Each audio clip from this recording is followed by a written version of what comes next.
à chacun, on continue, troisième partie du psaume 36. Je vous ai évoqué le torrent des délices de l'Éternel et c'est ce que nous allons détailler encore aujourd'hui. Aujourd'hui, nous continuons, donc nous sommes dans le psaume 36 du verset 6 à 11, mais nous allons mettre le focus sur les versets 9, 10 et 11. Il est dit qu'il se rassasie de l'abondance de ta maison.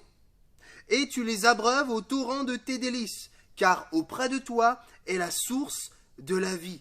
Par ta lumière, nous voyons la lumière. Étends ta bonté sur ceux qui te connaissent, et ta justice sur ceux dont le cœur est droit. Oui, il y a une invitation qui t'est donnée.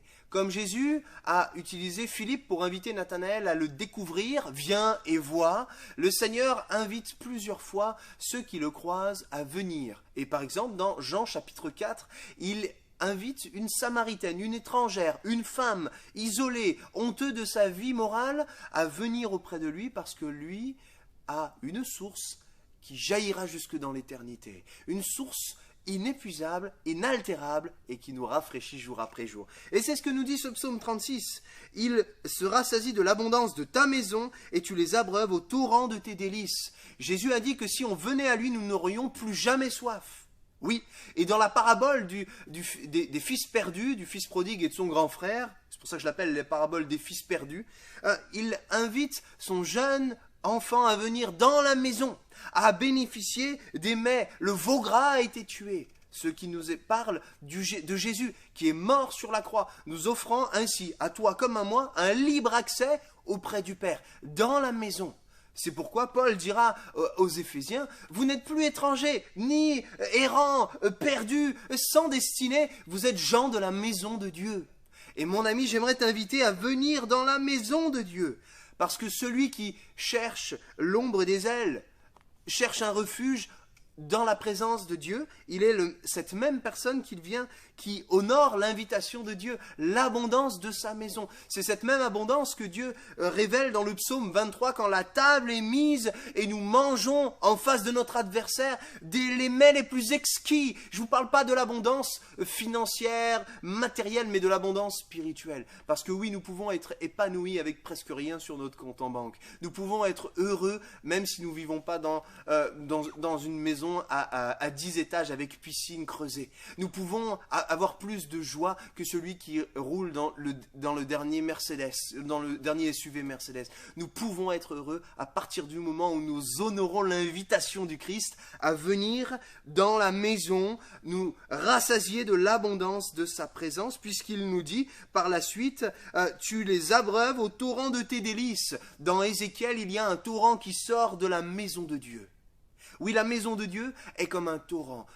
Ça peut paraître doux parfois et nous avons besoin de la douceur de Dieu, mais Dieu parle aussi là d'un torrent. C'est quelque chose qui nous envahit, qui nous remplit, qui vient nous désaltérer d'une manière parfaite. Et personne ne peut nous désaltérer comme le Seigneur veut. La paix, la joie que Jésus donne, tu ne la trouveras nulle part autre qu'en Jésus-Christ. Oui, il est dit, et par la suite, et David fait cette prière, « Étends ta bonté, Seigneur, sur ceux dont le cœur est droit, ceux qui sont vrais. Mon ami, es-tu vrai de tes sentiments, de ce que tu vis? Ou encore as-tu ce beau sourire estival à dire « Mais tout va bien, je vais profiter de mes vacances, tout va bien », alors qu'au fond de toi, un profond malaise s'est installé. Viens dans la maison de l'Éternel. Viens, trouve une église le plus près possible. Viens dans la maison, la présence de Dieu. Trouve le lieu secret de ta chambre. Ouvre la parole de Dieu. Prie, supplie l'Éternel pour qu'il t'abreuve de son torrent, qu'il te rassasie de ses mets les plus abondants.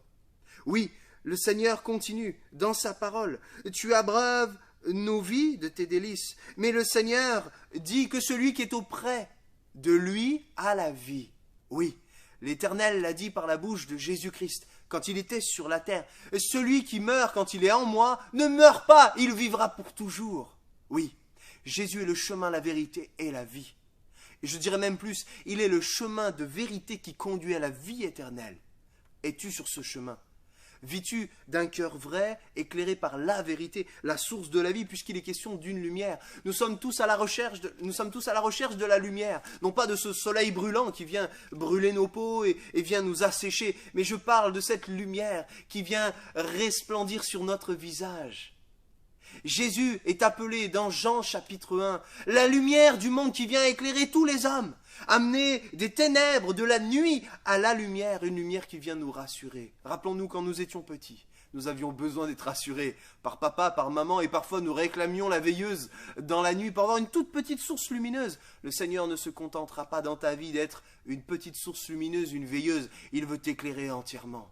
Oh oui, pour te conduire, pour t'amener, et que tu voies la lumière, pas une source de lumière, la véritable lumière, comme tu verras, le chemin, la vérité et la vie en Jésus-Christ. Et David réclame la bonté sur ceux qui le connaissent, sur ceux qui ont un cœur droit. Oui, mon ami, je t'invite ce matin, dans cette troisième partie du psaume 36, auquel je vous ai invité dans ces méditations, à réclamer, à être au bon endroit, dans la bonne présence, et en allant dans la bonne direction. Que Dieu te bénisse, mon ami. À très bientôt.